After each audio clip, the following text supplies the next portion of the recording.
Good blessed Wednesday morning, April the 6th, 2022. Time being 9:49 a.m. This is I-57, Interstate 57 in Charleston, Missouri. You see the FedEx truck heading southbound on I-57, where about 10 or 15 miles it ends, and introducing you to Interstate 55 St. Louis North and Interstate 55 St. Louis South. Those trucks there are heading northbound on I-57. Most of them is heading towards Chicago and places up north. I greet all human beings all around the world with the universal greetings of peace and the blessings of God be with you. Doesn't matter what your political, philosophical, personal, nor your religious beliefs may be. It doesn't matter whether you're the richest to the poorest person on the face of this earth. It doesn't matter whether you the proclaimed toughest to the proclaimed weakest person on the face of this earth. It doesn't matter if you're my family, friends, nor my proclaimed enemies. Doesn't matter if you're black, white, Puerto Rican, Mexican, Asian. It doesn't matter. I greet all you all with the same universal greeting. It doesn't even matter whether you like me or anything I stand for. That's your prerogative. You have constitutional rights. First, 14th Amendment, and so on. Let's see what the gas prices is here in Charleston, Missouri right now, y'all. It looks like it's $3.84 for regular gas, and look like $4.29. I can't hardly see it from here, but y'all might be able to see it with the camera. But what I come today is for those that don't really know me, let me give you an introduction to me. Y'all know my name. Y'all know where I come from. You know my family was born and raised in Charleston, Missouri. My family is come from our grandfather, who was born in February of 1892. He was a sharecropper. Racism made him flee the state of Mississippi.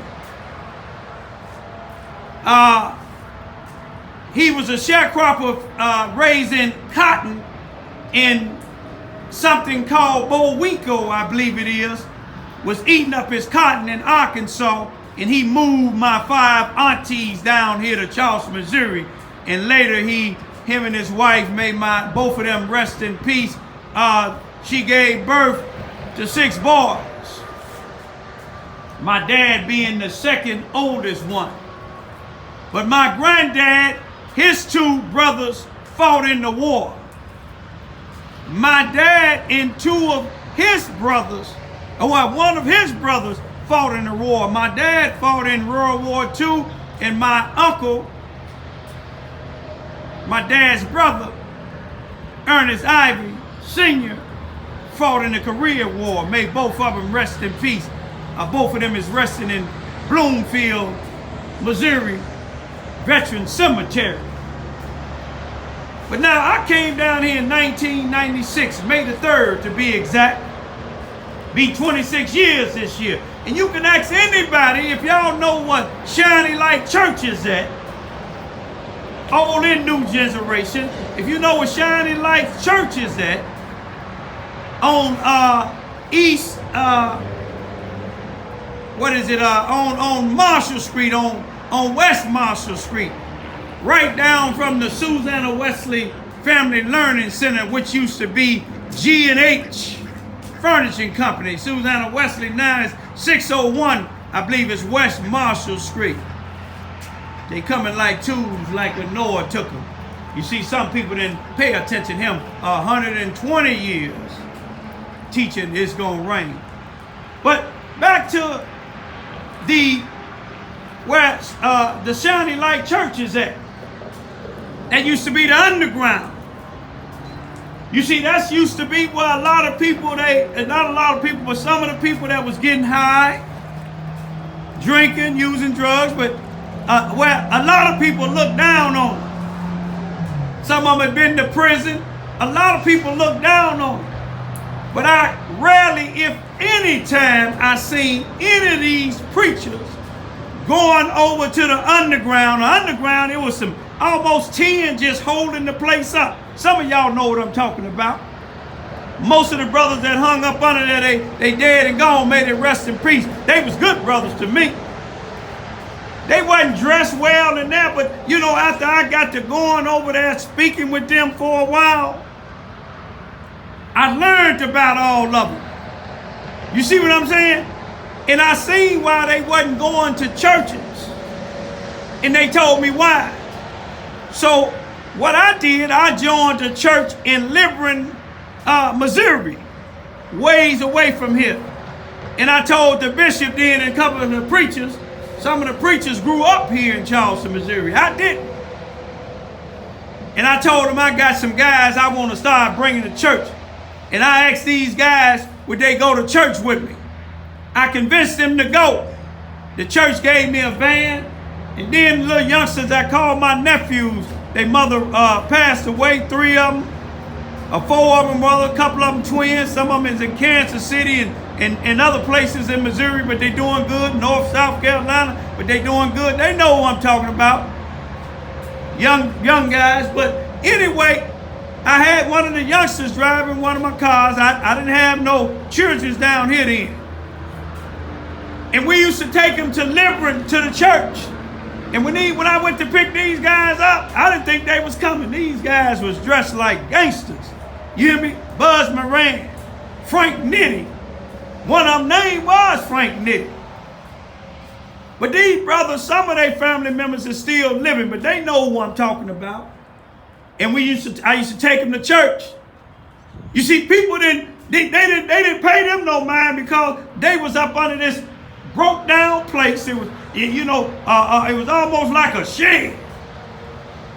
A tin roof that was hanging down, but inside of it, that was home.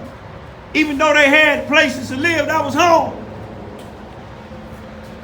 But then, when they moved them up out of there, they went right across the street. You see what I'm saying?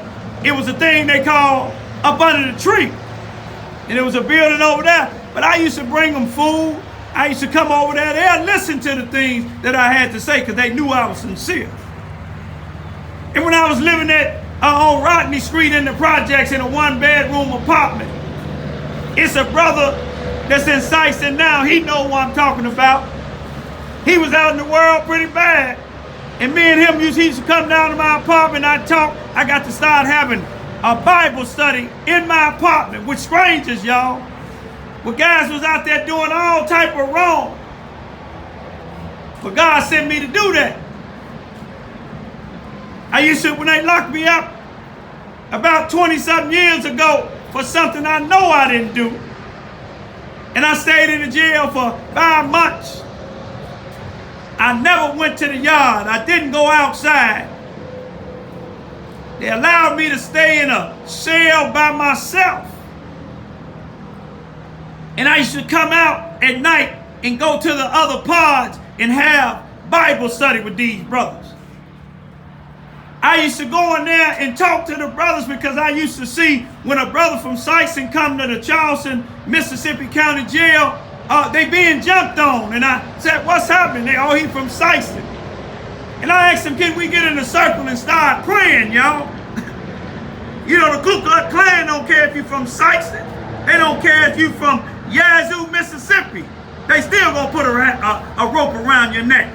Go down to the Menard Correctional Center in Chester, Illinois, where them Northsiders, skinheads is killing blacks, throwing gasoline on them. Police is working hand in hand with them. But we got some unity up in there. But you see, some people don't understand what I'm doing now, trying to bring peace and harmony in the black neighborhood. They don't understand that. I ain't just started doing this here.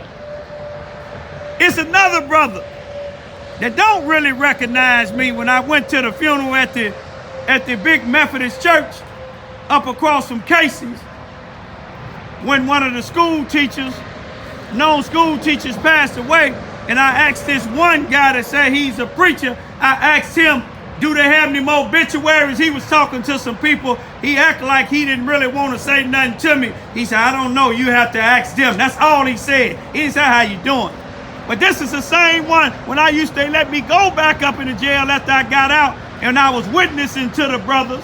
You see, I could have been doing anything else, but I took time on Christmas, Thanksgiving, and other times when people celebrate with their children, in which my children was in Chicago then.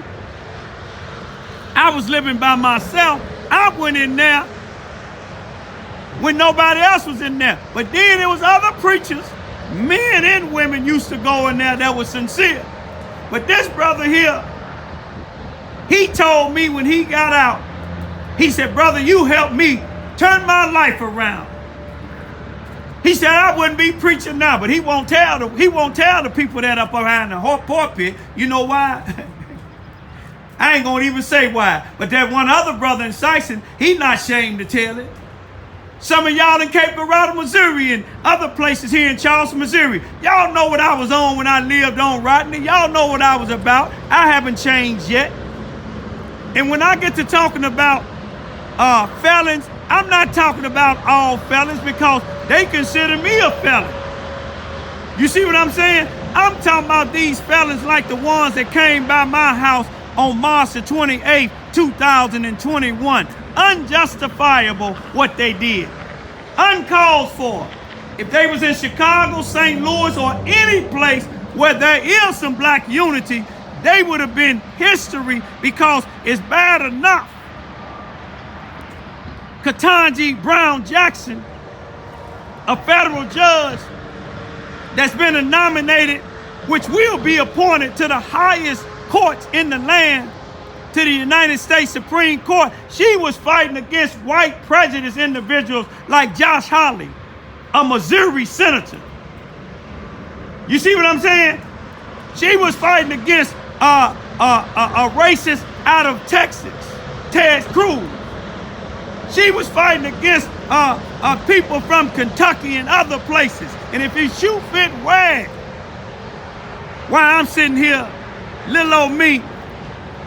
But if you're not one of them felons out there doing what these individuals doing, you see what I'm saying? When you see a man, a 64-year-old man and his 15 and 16-year-old daughters trying to bring harmony in the community, if you're not one of them that's shooting up and down the street, hitting innocent kids, I'm not talking about you. I don't care what else you're doing. You see what I'm saying? But to sit here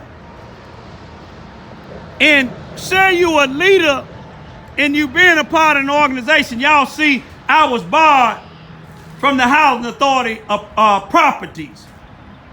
Paul Page, a white dictator, I believe he is a racist too, barred me because of me complaining about a white family that he wouldn't do nothing about. I'm not the first one complained about this white family. When they lived down the street of 719 Vine Street, just a half a block down, they had petitions going against him to get him up out of there. You see, now I can't go to the track that I watched them build on Vine and Boone. I can't go on the playground right off of Elm Street or William Street. I can't go in the C.F. Baldwin Center named after a black, a man who was the principal of the Lincoln School where the only place blacks can go. I can't go in there. Just on the 4th, on April the 4th, a day Martin Luther King was assassinated 54 years ago. On April the 4th, and that was in 1968. On April the 4th, 2022, Ketanji Brown Jackson was having one of the final hearings to confirm her as a United States Justice.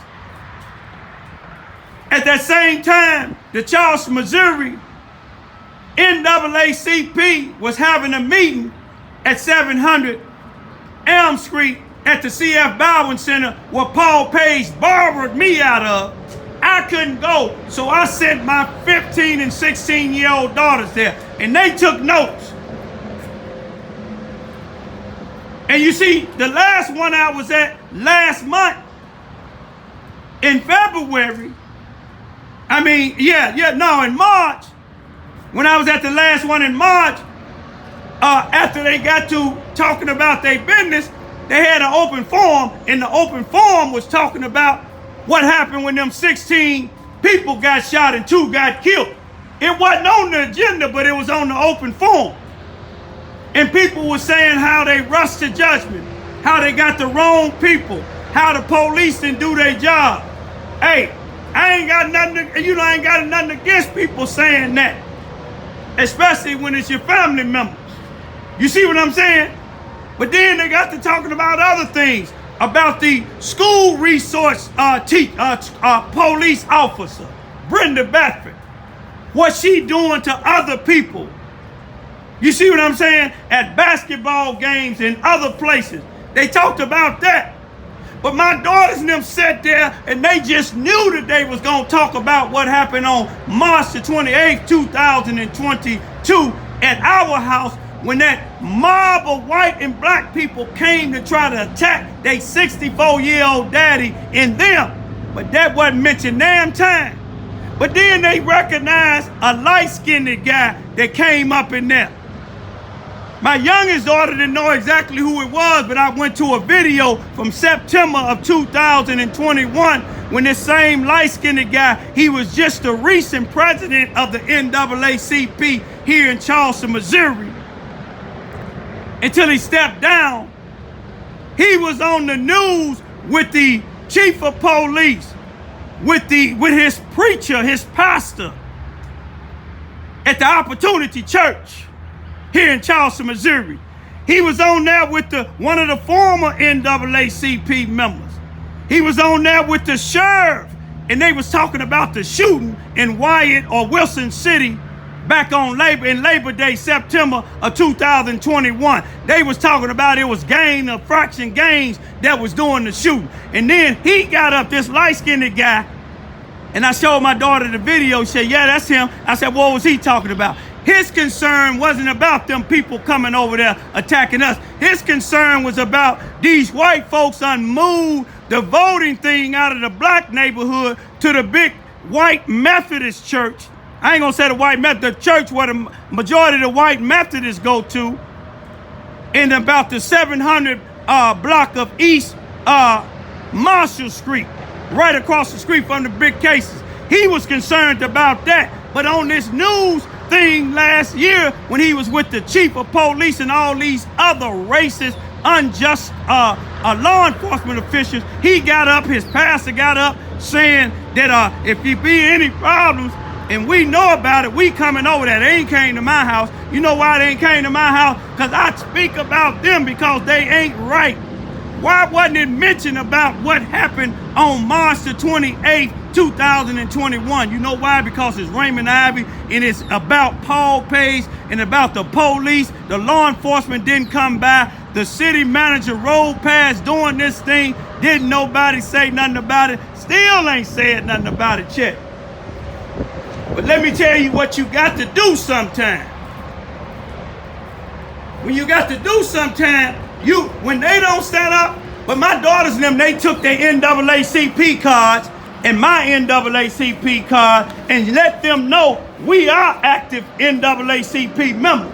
They said it wasn't but 15 people there, so it was only 13 there out of 80-something people. You see what this say? That's that Missouri Commission on Human Rights. Uh-oh.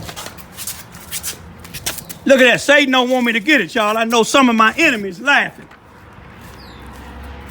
But it's okay to laugh. But what I want to show y'all is when you have an issue with people like Paul Page and won't nobody else speak up, get you one of these forms. All you got to do is call them. If you computer literate, you can call them and they'll email it to you. It's not hard. You fill out what you can, and that you can't, they'll help you over the phone. You see what I'm saying? In this little box here, you could just put why you think you was discriminated against. You see what I'm saying? If it's housing like Paul pays, which those of you all that live in Charleston, Missouri housing, y'all have a legitimate lawsuit, class action lawsuit against Paul Pays in the housing authority, which it would go all the way to HUD too. You see what I'm saying? Because of what this white family has been able to get away with all them fellas being in his house, and they banded me. I'm not on no parole or no probation. But I want to tell y'all something now. You see, I done helped many of people here in Charleston, Missouri, in other places, file lawsuits against their jobs for racial discrimination, sexual harassment. I done helped people all the way in Nashville, Tennessee, when their son or family member was gangbanged in the Mississippi County Detention Center by some Charleston, Missouri police officers and some of the Mississippi County Sheriff deputies. It was a fact. She came down here after she seen my YouTube. I met her and some of her family. I took them to the Mississippi County Jail, the Charleston, Missouri Police Department, and City Hall. I took her around the place. I took her into the black community and let them talk to some of the people that was in the jail when her son was beat up and tased and died up in there. I didn't ask her for nothing. You see what I'm saying? I even took her to the church of the then NAACP president. They was having a funeral there. He wasn't doing the funeral, but he was there, and he took her into another little room and they talked. But what they was talking about, you see what I'm saying? He didn't want to hear what they were saying. All he wanted to know is how much money they was trying to get.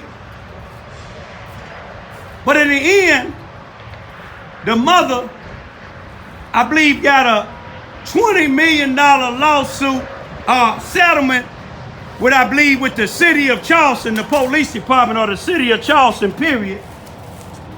And then I don't know if it's been already settled with the county, but she got a lawsuit against her. I ain't heard nothing else since from her, but it don't matter. My job wasn't to get paid from her. God pays me. You see what I'm saying? Even though I didn't even get a thanks. But God paid me. You see what I'm saying? You know, when a brother was recently found, died up in there, and I marched with their family showed me appreciation for coming. Didn't no other leaders in the town come, but they showed me appreciation. I done filed at least over 70-something Human Rights Commission complaints. One group, it was about 20 of us. Another group, it was about 30. And then several other people I helped file with the Human Rights Commission. It ain't none. Not one has gave me a penny, and I ain't asked for any money. Some was successful and some wasn't. Most of them that wasn't successful, they got on the stand line. All you got to do is tell the truth. You see what I'm saying? All you got to do is tell the truth. But I just want to let y'all know, when I talk about felons, and most felons that's felons in not making it hard on other blacks, not disrespecting their elders, they know I'm not talking about them. You see what I'm saying? And I just appreciate those that the community or the leaders and the law enforcement officials don't see as being some good people. I appreciate y'all that came and aided and assisted us. You see this? Now me and my daughters, I had them take these cards, they card, and mine, to the meeting and let them know we are legitimate. We got something going on in Charleston now. Y'all can see the ambulance heading on over there. Hopefully ain't nobody shot. Hopefully it's just a medical emergency. But I'm gonna leave with this here, y'all. Before you get to attacking me, learn something about me. You see what I'm saying? I done did more for this community than any one of these leaders collectively have done, and ain't asked for a penny. And ain't had none of their aid and assistance. There should be boycotts against Paul Page. There should be boycotts against a lot of things that's going on, but it ain't gonna change until the new generation come forward. I'm gonna say this here and leave. Stand up for your rights. Even if you're standing by yourself, when you're standing up for right, God will stand up with you. Peace be still.